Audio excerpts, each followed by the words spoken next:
म्हणून सांगतो, बाळ कुठून आलं, तुला काय करायचंय, एक गप्पच ना, देवाने दिले, अशी उत्तर दिलीच असेल. पण आता जशी जनरेशन बदलत चालली आहे, सेक्स एज्युकेशनचं महत्त्व वाढत चाललं आहे.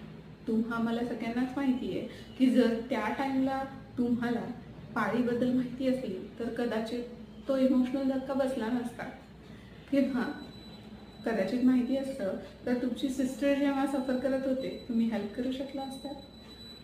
ती ताई ज्या दिवशी अशीच रडत बसली असती, मला प्रश्न पडला नसता, अरे मी काहीच केलं नाही तरी हिला रडू का आले, नाही का.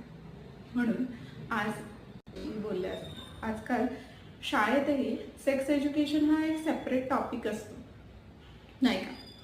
तर मग आता आपल्याला प्रश्न पडेल की कसं शिकवायचं बरं हे. तो मुलगा आहे तर मग